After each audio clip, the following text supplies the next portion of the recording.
What is up, Mentors Collective? Do you hear how sexy that sounds? This is my first podcast on the Shure SM7B. Happy Cyber Monday to me. But anyways, on this episode, I've got a good friend to talk about one of my favorite topics and the most fun, if you really frame it that way in business, but also scares the most people away. And if you can guess what I'm referring to before I say it, good for you. But that thing is sales. People are scared to do it. They're scared to talk to people, but there is no better profession and skill in the world that will get you to six figures faster with less training. So in this episode, I have a friend who I met at Funnel Hacking. He is one of the foremost experts that I talk to, and I asked him to join me today to have a discussion about some closing tactics, some follow-up tactics, some ways that you can get into sales and build your repertoire of skills as a salesman so you can get to that six-figure mark really, really fast. And there's no better person that I can think of to have this conversation. So Brian Mayoral was one of Tony Robbins' top sales trainers, and he's here with you today to give you value. So let's thank Brian for being here. And Brian, I appreciate your time, brother. Welcome. Yeah, man, I'm feeling good about being here. Thank you for that awesome intro, man. I'm feeling like I'm 6'8".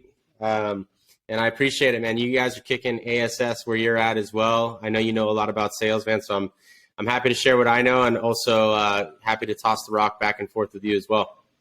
Same here. Feeling 6'8". How tall is Tony Robbins? He's about 6'6", 6'7"? 6'7". What a monster. Yeah, what was that like working for him? He had a tumor on his pituitary gland. So he's got gigantic syndrome, which is why he's swole up pretty big. Yeah, I did actually research that a ton. I come from a medical background. Tony Robbins has a pituitary adenoma. He makes an abnormal amount of growth hormone. His doctors back in the day told him that he should take it out or he can die.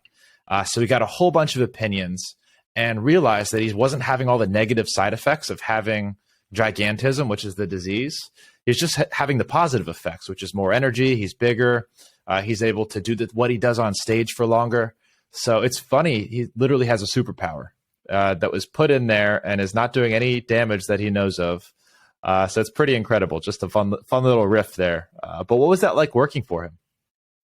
Dude, it was probably one of the coolest experiences of my life, man. When you get a chance to work with someone who's not just like great at business, but also has like when I look for like mentors or people to follow and people who to model after, I look at people who not just like are great in one asset of their life, but at all facets of their life. And Tony's one of those guys who walks the walk and talks the talk. So if you look at everything that he's accomplished, he walks in the path that he set his life for, versus most people give you a bunch of like words and then their feet don't match up with what they're saying. Tony's the exact opposite of that. So working with him, it's intense. The dude is an absolute animal. I don't know if it has to do with the growth hormone or just who he is, but I mean, he's working 18-hour days and he doesn't have to. He's almost a billionaire. So private jets, the whole thing, and he's still grinding. He's got a schedule from the moment that he wakes up to the moment he goes to bed. And he's got assistants that live with him at his house, like 4 or 5 that live with him full time. The dude doesn't get a drop of sweat from the top of his forehead to the bottom of his forehead without someone helping him figure it out. So it's intense, and there's a lot to learn. Endless pool of learning from that guy. Right. It's so funny what life looks like at that level. And you're right. He's like the perfect example of the guy who's made it in all aspects of life. There is no other Tony Robbins. So it must have been so cool being a part of that sales organization, soaking in all of that knowledge from literally what I would consider the master of communication and also a master of business. So I'm pumped to kind of pick your brain and hear what you learned there and what you're applying in your own company, SellUp. But let's just dive in. You know, why sales? Why is sales your thing? And talk to me a little bit about the journey. Yeah, man. If you're not watching this video and you're listening right now, just know that I have a smile from ear to ear, because whenever the word sales gets brought up, I just think about the thing that saved my life, both literally and figuratively. I was thinking about ending everything, and I was making like $45,000 a year as a junior high school PE teacher. And quite literally, sales completely changed the trajectory of my life. I chose sales because it is the fastest way for someone to make a whole lot of money with not a high barrier of entry, right? So most things right now, like entrepreneurship is over sexualized, right? Like everyone wants to be an entrepreneur, but I don't think they quite understand everything that you've probably gone through, Jay, and and what your partner's probably gone through by starting your own business. It's not always an easy road because there's inventory, there's people to manage, there's bills to pay, not just that, but the stress and everything that comes along with being a business owner. And I tell people, like, be a business owner. I don't ever discourage someone not to be an entrepreneur, but if you're trying to make a lot of money, like multiple six figures a year, the fastest way to do that is probably not starting your own business. It's probably being a part of a business that already is at 7, 8, and 9 figures, and then going to where the money transfers hands. So, like, the reason I love sales is because there are trillions of dollars that transfer hands every single day in this country. And if you can be the person that gets people to transfer that money and get a cut of that money without having to deal with all the headache of running your own business, the marketing, the running a team, then I suggest getting into sales. Plus, and I'll be short-winded on this one, but it is the universal skill that every position on planet Earth needs. Like, it doesn't matter if you're a doctor, it doesn't matter if you're a lawyer, it doesn't matter if you're a business owner, it doesn't matter if you sit behind a computer. At some point, you are going to need to influence another human being to either get a raise, to get a job, to ask someone out on a date. It's the universal skill that almost everyone should learn if they want to be successful at life. So for me, sales is not just like a career path, but it is essential for being a killer and rock star human being. Man, Brian, I couldn't agree with you more. I just want to add a couple things for those listening and thinking of getting into sales. Like you said, lowest barrier to entry, and the commissions that you can make sometimes on a recurring basis on some of the products or services or applications that you can sell with these established companies are absurd. My business partner, Scott, his older sister is the VP of sales at Salesforce, one of the VPs. She's actually responsible for the largest single sale in Salesforce history, and she got a 7-figure commission from a single sale. It's absolutely ludicrous. And just to kind of piggyback a little bit further, with no formal training in anything, you don't have to go to college even. You don't have to have any technical knowledge of any computers or anything whatsoever, and you can still make 6 figures in sales. I don't know what other profession in the world you can say that about. And it's fun work. Being part of a sales team with a sales culture, it's a blast. So if you're listening to this and thinking about getting into sales, I highly recommend it. If you don't fully know what to do and you like talking to people, there's no better opportunity in the world. So with that being said, Brian, why do you think so many people are scared of sales? Why do you think it has such a bad rep? Yeah, well, there's a few things. A lot of people should be scared of selling because it has a bad rap for a lot of reasons. Back in the 1980s, the 1990s, and early 2000s, sales was all about, how do I close somebody? How do I win? How do I beat them? And how do I get what I want, right? And what we're starting to notice in today's society, right? We live in an open environment. Everyone has access to people's social medias. They want to know what you do for your workouts. They want to know what your kids' names are. They want to know everything about you as the business owner and you as a human being before they do business with you. And in fact, they can find out more about your business than you'll be able to tell them on a sales call. So most people have a negative connotation towards sales because back in the day, sales was gross, man. Like, you think of that used car salesman who's just trying to get something from you. But the best salespeople today are not closers. They're openers. That's what we use at our company. They're openers. They're people who open up revenue streams for someone. They open up a new way of thinking.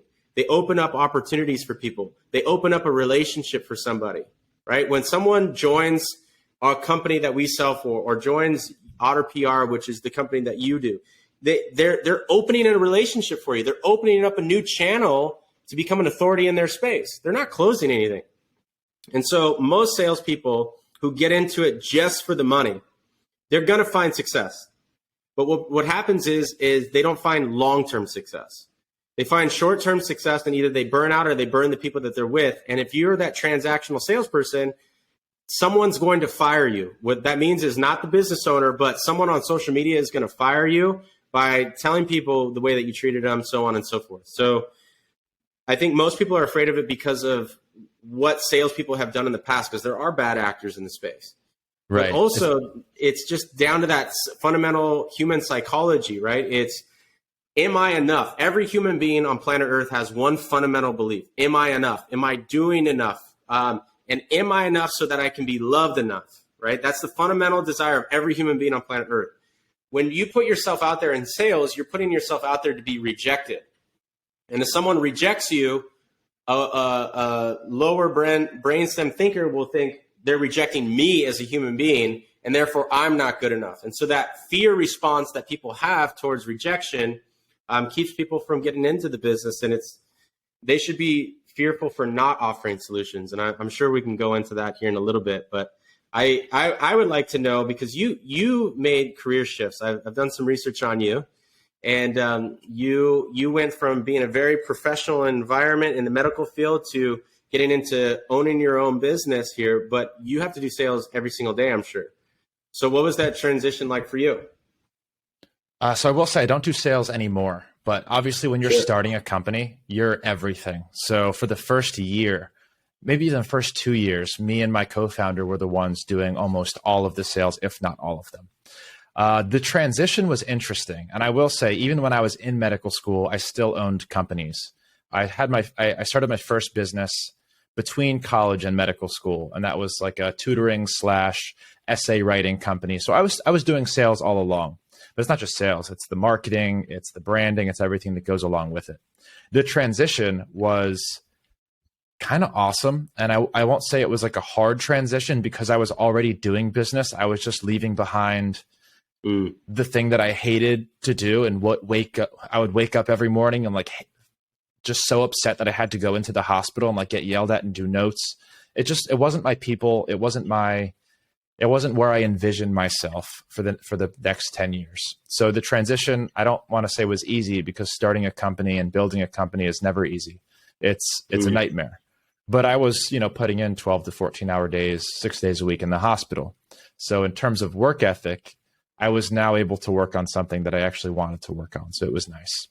And for those entrepreneurs thinking, I don't want to start a company because I can't sell, or I don't know if I can start a company because I'm not good at sales, you're going to have a hard time if you're bootstrapping and you don't want to sell, because when you're starting something, you have to wear those hats. You have to sell, you have to market, you have to brand, you have to build systems and operations. And it's not until you're able to have a certain level of success or funding where you can start to hire out and think about filling in those gaps. But thank you for the question. And just to kind of go along with where we were prior, for the framing for salespeople, like we still imagine the old greasy car salesman when we think about a salesman. But if we think about what a salesperson is now and what it should be, it's a product that you believe in, and you're hand-holding and facilitating the transfer of that product and service to somebody who really needs it. And if you think about sales that way, it becomes less car salesman-y and becomes more of an executive white glove position. And that's really what it is nowadays, especially with services like us, high ticket services, high ticket software. And it's a really important distinction.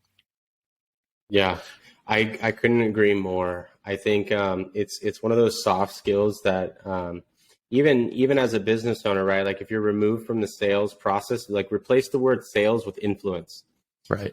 Like if whoever's listening to this right now, whether you're in a car, at the gym, or at home, like look around and name one thing that wasn't sold. 100%. And then if you're looking at your wife, guess what? Eventually you had to influence her to go out on a date with you. Everything is about influencing other human beings, right? And I frame it in this way, like, how dare you get on a call with somebody and have a solution that could better their life or better their position or better their business, and then not offer it to them?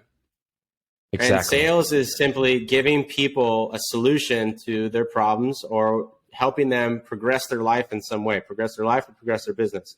And all you're doing is showing that your software, your service, your offering provides a solution for them.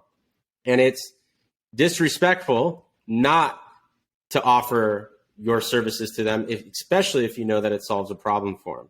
And sales is just solving problems.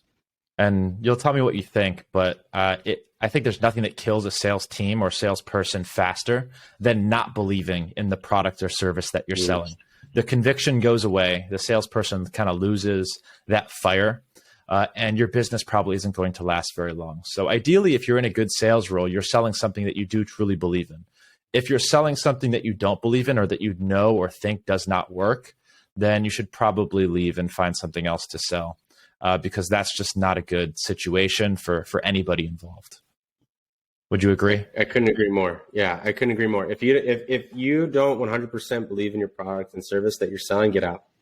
No one's forcing you to be there. And if you have the skill of influence, or if you know sales, then that is a universal skill that can go get you a job anywhere. So if you are legit and you are good at what you're doing, then you'll be able to transfer that skill to anyone, and be able to transfer that skill to any type of offering. So get out and go get an opportunity that you feel in flow with.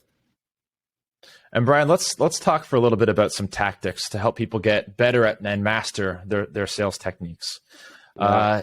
And like, we're not greasy car salesmen here, but there is still certainly strategies that you can use to improve your closing rates, because those are important. You don't want to scare people off, and there's a lot of ways to do that. And like you said, it's influence. And sometimes it's as simple as using the right words that can make a big difference. So let's talk about some of the things that you can avoid first, like some of the things that can scare a customer off and blow a sale. What should people not do? Yeah.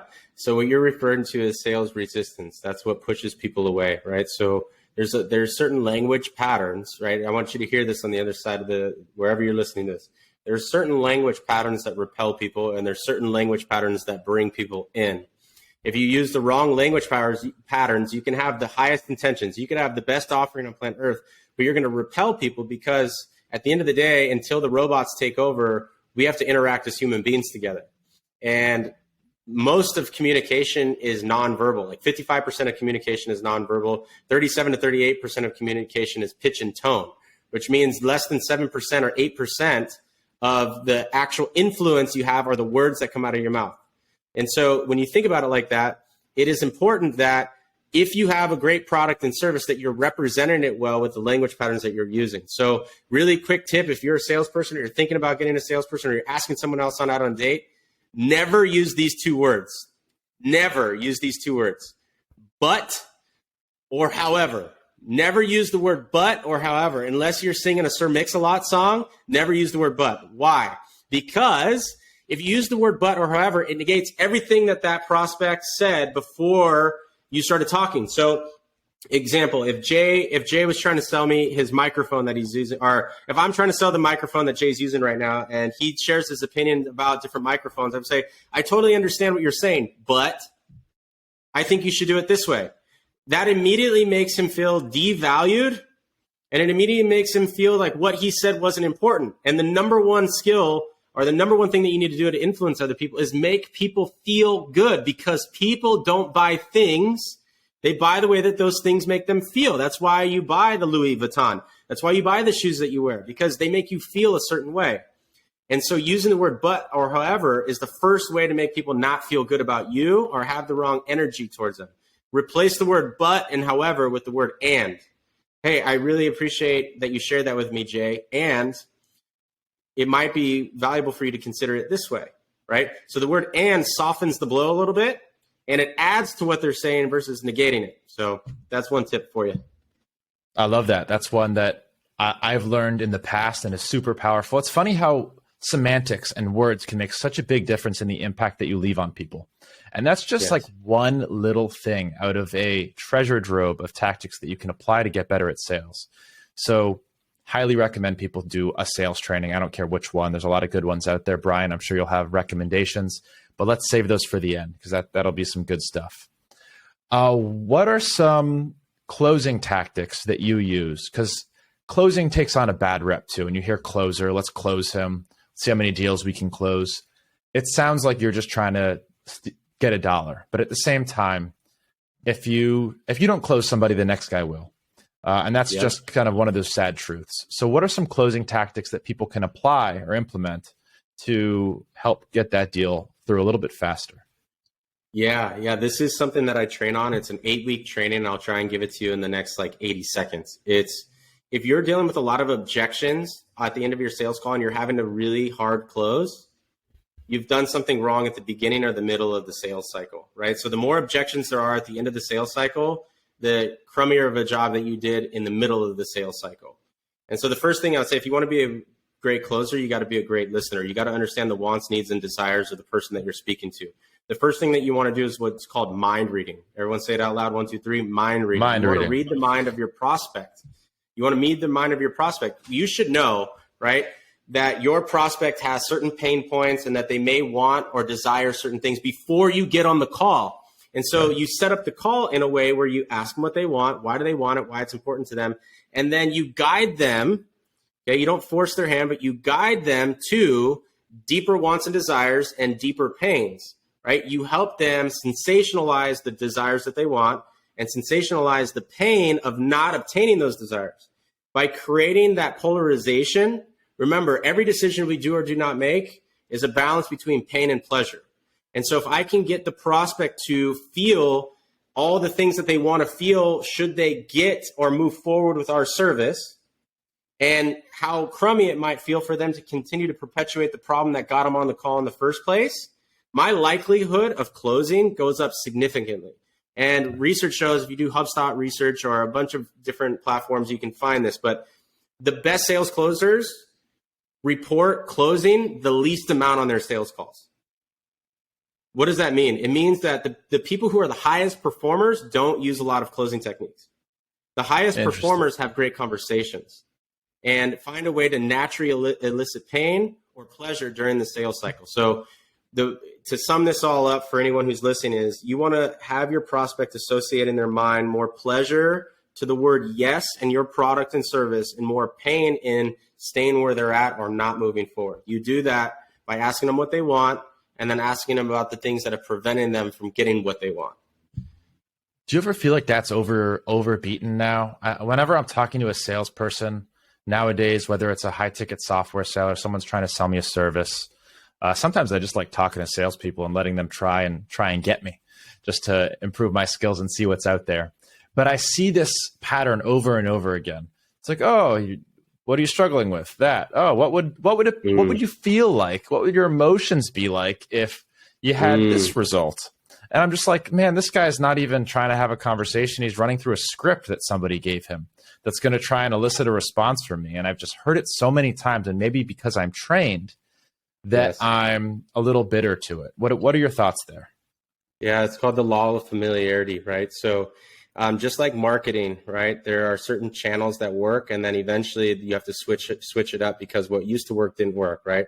Example of newspapers, right? If newspaper was your primary way of getting your brand known, there was at one point in the early 2000s where that became a really bad form of advertisement, right? And so it's the same thing in sales. If you're going through the same cadence that every salesperson has gone through, the buyer or the market understands that already.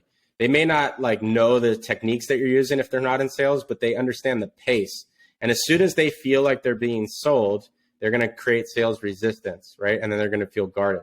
So what we've done at our company is we actually flip the model on the head. Most people get on a sales calls within the first 5 minutes or within the first 15 seconds, or sorry, 15% of the sales call, they immediately go to, well, what's wrong?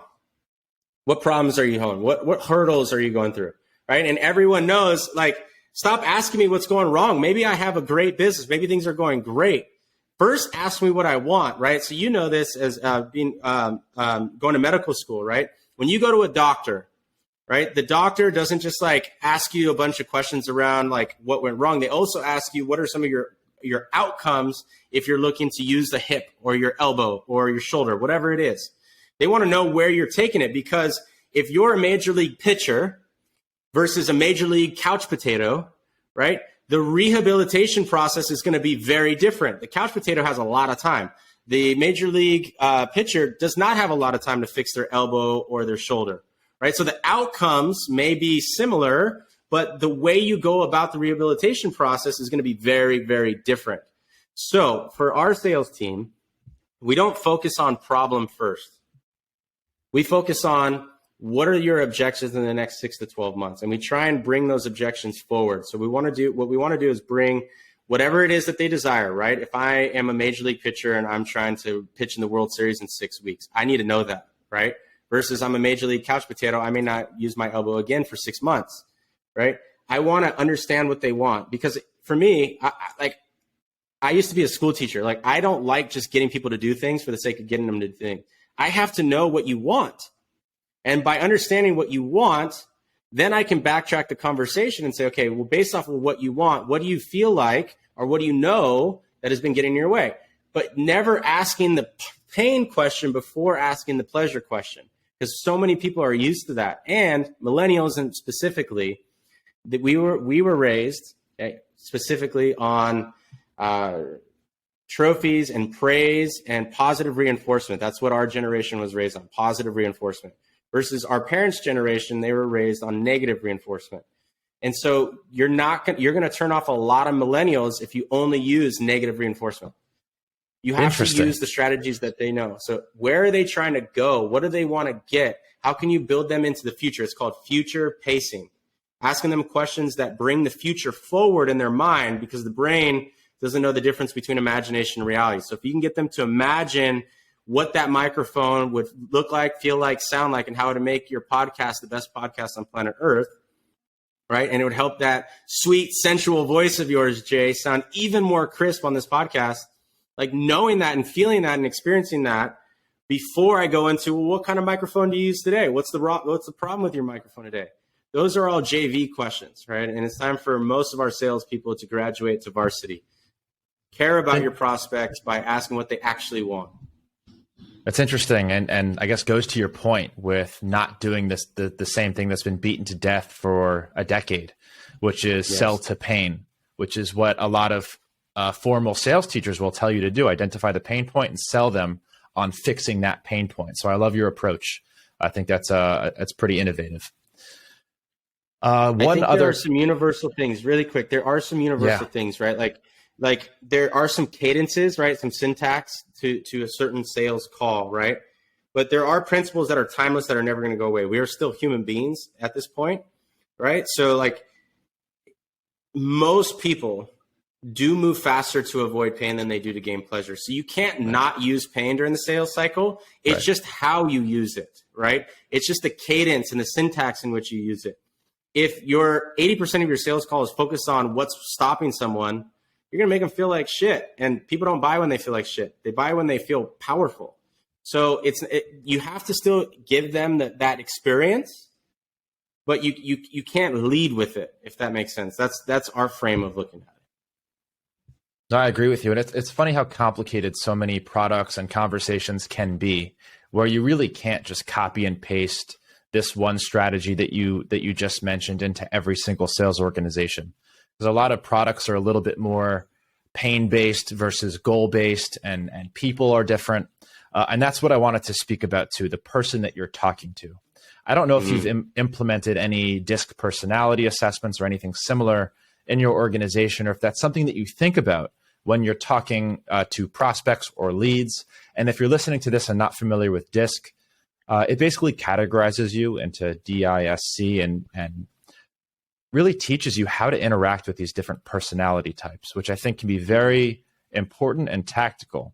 If you can quickly identify which personality type that you're talking to on a sales call, and then sell to that personality type. Brian, is that anything that you've done in your organization or are familiar with? Yeah, and just to give some people an analogy, because I love what you're saying and it's so true. It's not changing your personality to try and influence someone.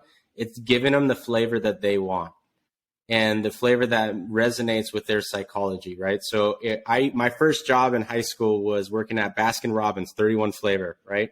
And what I learned very quickly, when someone came in and they wanted samples of Rocky Road, you don't offer them chocolate chip, right?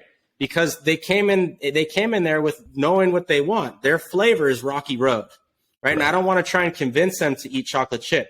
So when you think about the different personality types, like the DISC model, we have 4 personality types in ours too. We call them directors, connectors, we call them mismatchers, and then we also call them processors and analyzers. But there's different personality types. All it is giving them the flavor that they want, right? They still came in to get ice cream. It's just making sure that through your language patterns, through your tonality, through the style of conversation, that you're giving them the flavor that is going to give them the outcome that they desire, versus speaking to every prospect the way that you want to talk to them. It's speaking to people in the way that they want to hear it. And that's what a responsible communicator does, is they don't take responsibility for what the words that come out of their mouth. They take responsibility for how those words landed, for how their influencing skills landed with the person on the other side of the call. And when you can get to that level, it's lights out, because now you can flex and flow between the different personality types. So yes, we use them at our company very, very frequently. And it's one of the first things we look at when we're reviewing sales calls is, well, this person was a little bit more of a dominant A type of personality. We call those directors. The last thing that you want to talk about is what your cat had for breakfast, right? They don't care. They want to know, how are you going to get them what they want as quickly as they need it? And so it's one of the most powerful things you can do, because it's just another tool or another lever. And if you're on the other side of this call, like, oh, that's a good idea. Remember that, like, these small shifts make a massive difference over time in your sales career. Right. And just implementing like the and versus the but, or these personality types, or what Jay is talking about is not leaning on pain too much. Like, those three things right there can transform how much money you make, the difference in the impact that you're able to make in someone's life. Just those three things right there. And it's funny when you start stacking these skills, how dangerous you can become in sales. So dangerous and so fun.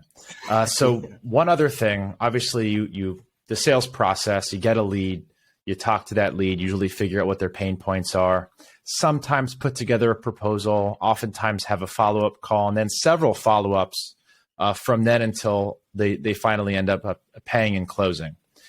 People get really hung up on the follow-up process. People get scared to annoy people and pester them, text them, call them. What are your thoughts on follow-up? Do you have a standard practice that you follow and you recommend? Yep. 80% of sales go to the person who follows up 5 or more times. So if you think that following up is creepy, weird, pushy, it's creepy and weird not to follow up with someone if they spent their 30 minutes talking to you on the phone and then you're still not offering them a solution. It's weird that you wouldn't give them a shot, especially if you care, right? This goes back down to your belief, Jay. Like, you guys have such an amazing product and service. I've seen what you guys do. I know your character. Like, you believe in it so much. And the person on the other side of the call, that, like, I can't not follow up with them because I know how much it can help their business. I know how much it can help them grow. So how dare I put my own feelings ahead of their needs? I'll say that again. How dare I put my own feelings about following up or being creepy ahead of the client's or the prospect's needs? The prospect needs reinforcement. The prospect needs you to follow up because they have so much going on throughout their day. You have to be empathetic to knowing that they may have kids, they have a business they're running, they're putting out fires at work, they're dealing with personal issues. They don't have time to think about all the things that you talk to them on a call about. Your job is to put it in front of them so they don't forget, so that you can support them. One of the things that most salespeople struggle with is following up and then getting ghosted. Oh no, I've gotten ghosted before. Ghosted means, for those of you who are over the age of 50, ghosted means that you've reached out to somebody and they just like stop talking to you. All right. And most salespeople, and this comes down to psychology, this is what we love talking about. Most salespeople assume, especially JV salespeople, that if that person didn't respond to me, then I must have done something wrong, or they're not interested. When it could have nothing to do with you or your product or your service. It could have everything to do with what is happening in their everyday life. And so when someone ghosts you, the last thing you want to do is come off needy, right? You don't want to come off like, hey, just following up. You never use the word, oh, just following up. Always look to create value. What is something that you can give away in the follow-up process that you still follow up, but you just don't use those words, right? What are some of the valuable pieces of content or literature or something that you can give them to show that and demonstrate value when you're reaching out, not I'm looking to get something from you. And then finally, we have a Hail Mary text. Can I share it with everyone? Yeah, let's hear the Hail Mary text. I'm excited for this one. I'm going to mark the clip so we can. If you all want the Hail Mary text, get those phalanges ready. Type this thing out, okay? The Hail Mary text, you have to use humor. Stop making sales so serious. We have an insane response rate with this one message. especially what with is young it? people. Maybe not try with older people, but try with younger people. It says this, okay? Something along the lines, I might butcher it, but this is the text we send if like they haven't responded to us in weeks, right? And we've been trying, and it's like a Hail Mary. Here we go. It is, hey, X name, right? Hey, Jay. Back in 2008, I asked a girl out to prom, and she ended up saying no or never gave me an answer. Now, luckily for me, she turned it out to be a crazy person, and I turned out to found the love of my life. But what I learned at that time is professionals are always persistent. Would you like to go to prom with me? Or would you like to make some magic happen? And more often than not, that exact message, maybe a few tweaks, I might be butchering a little bit, but that exact message has gotten more responses than almost any other ghosting message that we've ever sent. Because people love that it's funny, people love that it's relatable, but also that you're not being so serious and needy. And it's the last text that you send if you're like ready to give up on the prospect. I like that. And I think if you can add humor into anything in life, it just kind of brings the guard down, no matter what you're doing. So I love that you do that in text. We do not do that. That's something that I can potentially implement for people who are getting ghosted. But I will add that our top video. I like that too. Like a custom Loom video, send it over their way. Yeah. Hell yeah. Our top closer is the one that follows up the most. He is agreeably annoying. He knows how annoying he is. But like you said, man, we're busy. If I'm talking to somebody from a sales department for something and they don't follow up with me, there's no chance I'm buying that thing. There's very little chance that I'm needy or having enough pain where I'm going to like go to their website enough times and buy something. You need to text me and I don't mind. I like to have a relationship with that salesperson. And man, if he adds me on Instagram, LinkedIn, and starts to like become part of my social circle, then I've even more of a chance that I buy from that person. So that's one thing that I recommend our sales team do is after that sales call, try and actually build a relationship, learn a little bit about their life. And if you have an impressive social following or you're somebody credible that person will be happy to have in their network, then go network with them. And that's moved the needle a lot for us as well. I love it, man. Yeah, the more personal touch. I even like that you're adding them on social platforms. That's amazing. I would even say, like, even if you don't have a huge social media following, the fact that they can see you like out having a coffee with friends or going out with your girlfriend or going out with your wife, that they can see that you're a human being that wasn't just trying to get something, but like you're a trustworthy human being. That's why some of the best companies in the world have co-founders, right? Is because it makes people feel that they're trustworthy, which you are. Like if you're listening to this podcast, you're not listening to it because you're trying to get over on people.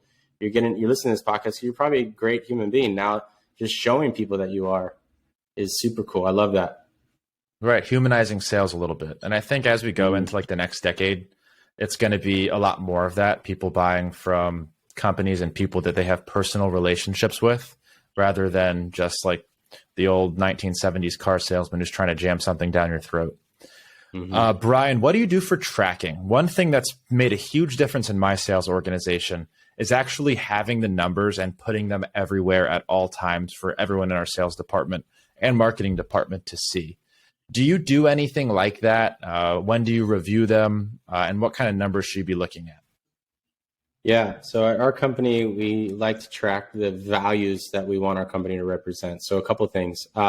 The first and foremost, the number that we track is the number of lives that are impacted, right? And what that does for our sales team, it doesn't focus on the dollar value first. It focuses on the impact first, right? Because if we can reinforce the right values in our salespeople, if we can make them more heart-centered and make them focus on the impact that we're making versus the dollar amount that the business gets or the dollar amount that they're getting, it's not just talking the talk about we want to change lives. It's actually showing that that's what's most important to us. So that's number one. Then the second is you got to make sure that you're feeding your salespeople. So the number one metric that has been shown to increase the number of wins on our team, we call them opens, but wins, other people would call them closing, is tracking cash collected that week. right? So rather than focusing on, so first and foremost is the impact, right? How many people's lives were changed because of our efforts? Second is, what are the call out numbers this week? How much cash will you collect? Because what happens is the sales teams and people tend to make a lot of concessions, right? Mm-hmm. It's like payment plans or discounts or specials, and they tend to rely on discounts, specials, and all these different types of things in order to use as leverage, right? Well, but those aren't always there. The best salespeople, like you mentioned, the most consistent, and one of the most consistent numbers that you can track is cash collected, not deals closed, right? So we measure that number, and then speed to lead is one of the most important ones, as you know, right? So speed to lead, like how quickly did you follow up when you said you were going to follow up, or did you leave that person hanging? Or how quickly did you call that prospect when they entered their forms online? Speed to lead is another big one that we track. So what's speed just to like lead? friendly competitions is fun as well. Yeah, we do competitions. We use a tool called Plecto for anyone listening who has a sales organization. They make it really cool to like gamify the sales process. You can like race to how many deals or how much cash. You can pull different metrics like how many calls and proposals they sent, stuff like that. And it makes our sales manager's job really easy. They can just look at this and see automatically who's performing, how many calls they're doing, how many deals they're putting in, new clients, new cancel. So really cool tool to check out. Brian, I'd love to spend a few minutes here talking about sales organization structure. You mentioned time to lead. That's a super important metric and something that can be tough to do if you're a smaller organization. And we don't have our closers being the first ones to follow up because there's a lot of leads that come in that are not qualified, and it can be a waste of time for our sharks out there. So we have a 3-level structure. I guess it's 4-level now that we've got sales managers in place. We call them SDRs, sales development reps. We actually copied Hormozi's entire structure on this. BDRs, business development reps, and then ARs, account reps. Those are the closers, and then the sales manager. And typically the SDRs are overseas in the Philippines. They're doing the data research. They're figuring out who might be a good client for us, feeding our BDRs who are here in the US. They're awesome. Now we've got an incredible team of people who want to make the 6 figures, want to be an AR, and are on like a 1-year plan to do that. They're the ones typically doing speed to lead. So when a lead comes in, they call them. They're screening everybody. They're taking low ticket, an unqualified sales calls, trying to close a lower ticket product. And then our ARs are obviously our big time closers. They're all making well under their 6 figures right now. What kind of structure do you have in your company? What do you recommend? And how would you recommend somebody to start thinking about building their own sales team when they're still a relatively small organization? Yeah, our structure is a little bit different. So we're a sales agency. So on our agency side, we work with people in the high ticket space who have products that are either 5K, 10K or more. And so we don't focus as much on the outbound as we focus on what do we do once the call is booked on calendar. So in our particular space, we're in the education space or the information space. We like to say the information that creates a transformation in a human being's life. So if someone is trying to learn a new business model on how to run challenges online and they pay $25K to do so, they're paying for their education. That education will reap them rewards for a long period of time. So our structure is very unique. It's a very short sales cycle for our company. We got someone booked on our calendar. They immediately get reached out to because we don't wait until the calendar date. We reach out to them immediately. Who does that just reach to out? Create that point of contract and lower down the friction. So the next best thing that you can do, if we found, is a smooth handoff, right? So rather than just booking from BDR to AE or account executive, instead of just like booking them on the calendar, creating an introduction. Hey, Bob, it was great talking with you today. Here's some of the 3 points that I got from our conversation. I wanted to personally introduce you to Jay, who is going to be taking you from here on our next call. I've let Jay know what are your top priorities for bringing on a PR company and helping you get massive reach in the South Florida market. And he's going to be helping you. He's been thoroughly debriefed on your account. I'll let Jay go ahead and take it from here. Right. So that personal introduction and that handoff is crucial because someone knows, right? They know that they're going to someone who's going to be the quote unquote closer. And if they don't, maybe they're not a seasoned business person, but that smooth handoff and saying, wow, these people are efficient. Like you got to wow them in that transition process.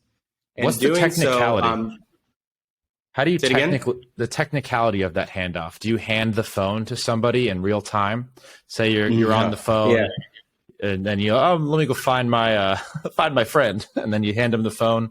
How do you do that handoff? Like, what is the technical aspect? Yeah, so it's going to be different based off of the different business structure, right? Like some people, it's like, hey, I'm going to put you on with a closer now, right? I'm going to go put you on with an AE now.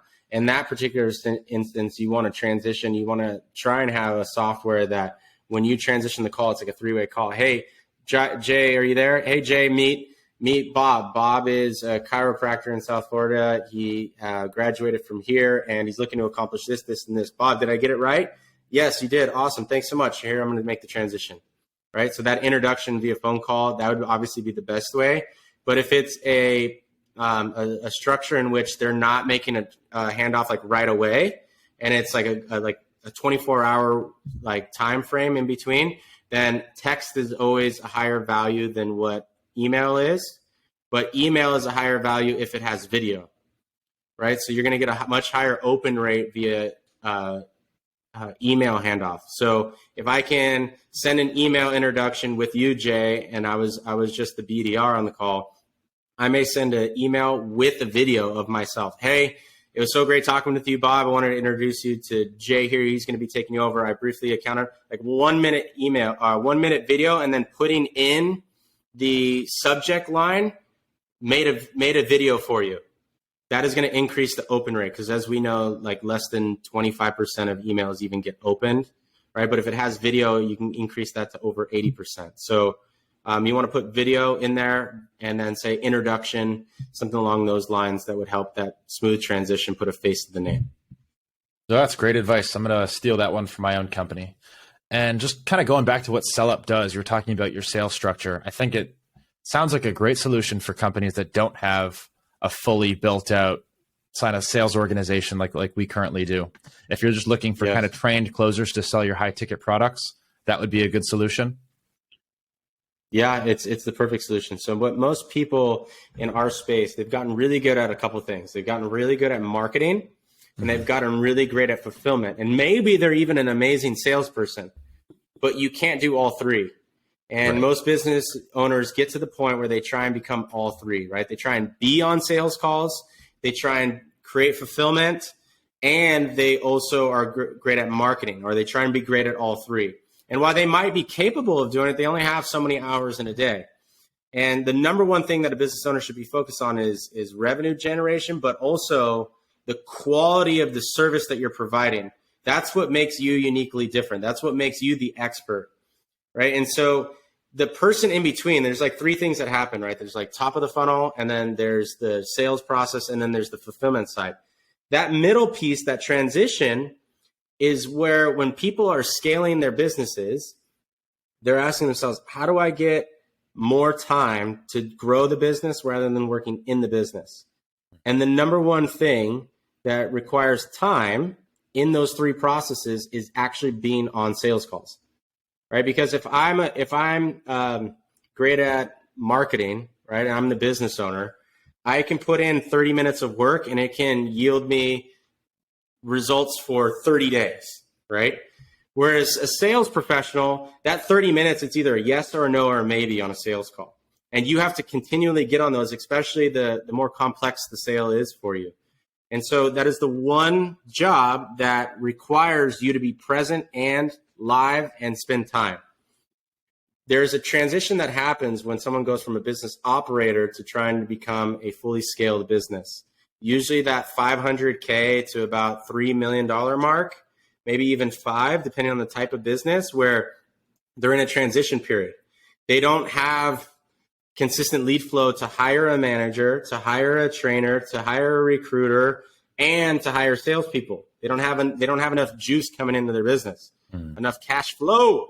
So what we've done is we've gotten them in a place where we've taken over the sales manager, the sales trainer, the sales recruiter, and the sales team during that transition. So we are the closing team for them, but we also have managers, trainers, and measure on the KPIs. Then once they've scaled beyond us, then we come in as a sales advisor and help them build out their own sales team. And so we do both, but the primary one that we focus on is that $500K to $3 million mark business who is looking to get off sales calls or to have a higher closing rate than what they currently have with their team and hire it out. My life and happiness changed dramatically when I stopped taking sales calls every day. So if you're an entrepreneur listening to this and you're still on sales calls, doing proposals, doing follow-up every single day, go call Brian. You won't regret it. And Brian, I wanted to end with some fun questions here, specifically one that I'm super interested in all the time, which is software stacks. So I'm curious what your tools of choice are for sales. What software are you on? It depends. Like, are you talking about outreach strategies? Are you talking about measuring strategies? What are you talking? All of it. Measuring, outreach, CRM. What are you using? Yeah. So I think right now, as you mentioned Hormozi. And I think one of the biggest things that people are overutilizing, and it's yielding lower results than it not ever has, but over in the last 3 or 5 years is Facebook and Instagram marketing. Right? Like paid ads, they're still getting great results. But the return isn't what it was 7 years ago, right? It isn't what it was 8 years ago when the industry started booming, right? And so you got to find other ways. The one method that is true, tested, and will stand with the efforts of time, right? I may have said those words the wrong way, but test of will time. Withstand time is outreach. It's outreach. You gotta reach out to people. That means I make 100 calls a day. I make 50 calls a day. I make 30 calls a day. What results is it going to get me? It's the only thing that is fully measurable, right? Without sending something out into the ether and then hoping I get things back. So we use a tool for outbound cold email called Outreach. I'll just leave you with this one that we love. Outreach. We found that the open rates and the return rates are the highest. Outreach.io. Yep, Outreach.io.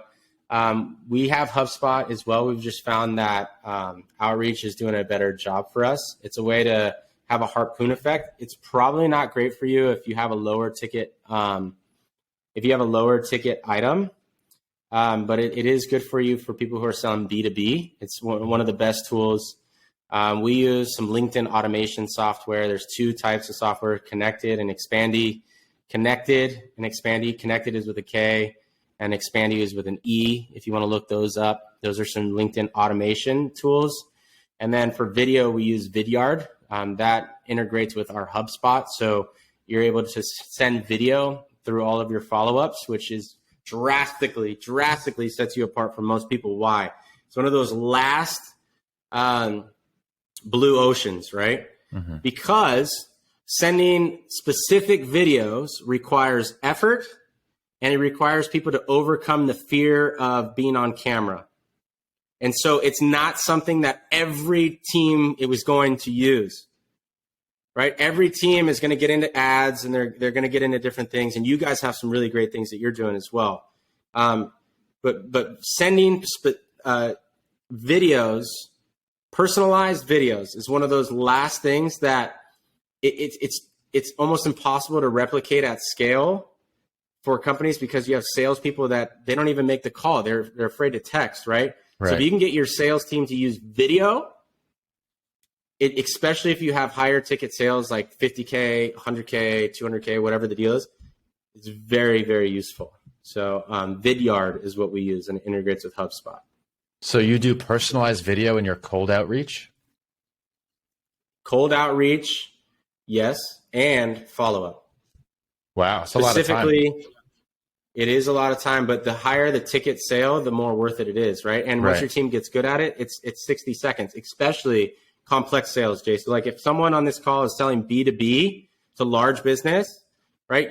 There are multiple decision makers involved in that process, right? So what your team has probably come across is like, hey, I'm talking to a C-level executive. They're like, yeah, let's do it.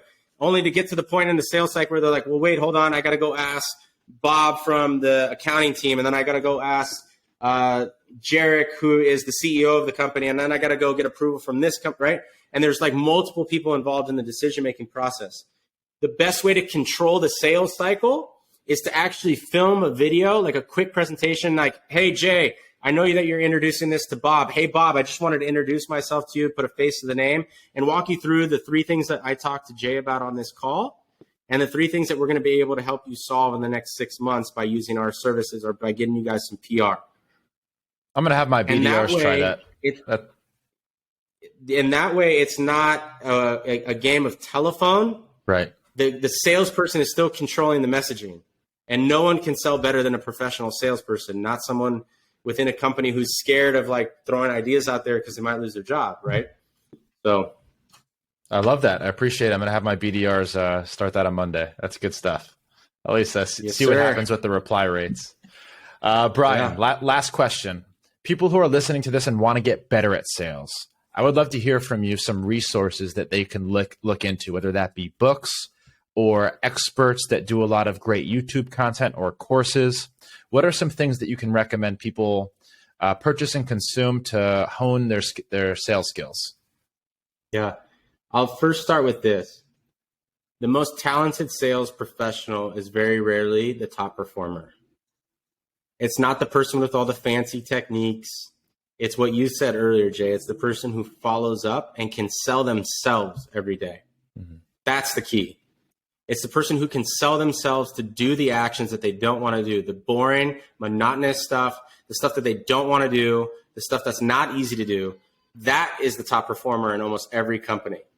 So if you're someone who's like, I'm so good at sales, but I'm not getting, if you're in sales and you're not making 200 or 300K a year, you are not a varsity salesperson. Right. And it's because you haven't sold yourself on something. So what I would say, if you want to go get the knowledge, one of the best books to read is not necessarily a sales book. It's just a timeless classic. There's a million, man, but How to Win Friends and Influence People, even though it's like the easiest, like everyone's read it, not everyone's read it. They've opened the book, but they haven't read it. It's all about how to make other people feel good. Right. And remember, people don't buy from people they don't like. They buy from people who they know, like, and trust. Everyone knows this. That's what PR is for. That's what you guys are amazing at. And so that's a timeless book. And if you're looking for free content, I got free content all over the place for you. Right. And if I'm your flavor, then baby, I'll give you all 31 flavors. You can find whatever type of sales content that you want. Outreach, closing techniques, follow-up strategies. I got it all. More text like the prom text that I shared earlier on this. You can go find me on my Instagram, which is Brian Mayral, or we got some free trainings for you guys as well. And you can go check those out at wesellup.com/sales training. wesellup.com/sales training. You can go there. And then we also have some free giveaways wherever you guys reach us out. Just to say, hey, I heard you on Jay's podcast. We'll just throw you a bunch of free content. Nice and easy. I appreciate you doing that for everybody, Brian. And you've got a 5-step framework for sales that you did in Tony Robbins that I will also include the download link for in the show notes, and every link that Brian just mentioned. All you got to do is click on the description. You'll be able to access all of those, including Brian's social. If you want to go and know him on Instagram, I highly recommend doing that. He enjoys it. But Brian, any final notes for the audience here? Man, my usual podcast run about 30 minutes, but I love sales. Clearly, we went about an hour, so I know everyone got a lot of value here. So any final notes for the listeners here? Yeah. One thing that was really hard for me to realize, and I'll be a little bit vulnerable here, is after leaving Tony Robbins, it doesn't matter how much you know if no one knows who you are. Yeah. Right. You could be the best salesperson in the world. You could be the best doctor in the world. But if no one knows who you are, it's not as relevant. And what Jay and his team have been able to do is help get people knowing who you are. Because you're probably an amazing business owner. You're probably an amazing salesperson. But the more marketable that you are and the more people who know you, the more that you're going to convert. So don't ever dim your light from getting seen by other people. And so you crush your sales skills, but make sure people know who the F you are. And just to kick back, if you're listening to this and you're still taking sales calls, you heard this guy speak. There wasn't a single question I asked him that he didn't have a perfect answer for. So if you're looking on outsourcing your sales, freeing up your time, gaining back control over your business and becoming an owner, go check out SellUp. check the link in the description here. And Brian, it was an honor to have you. Thank you for spending an hour with me, talking about sales, chopping it up. I had a blast, and I know the audience got a ton of value out of this, and I did as well. So thank you, brother. Blessings, brother. Blessings, guys.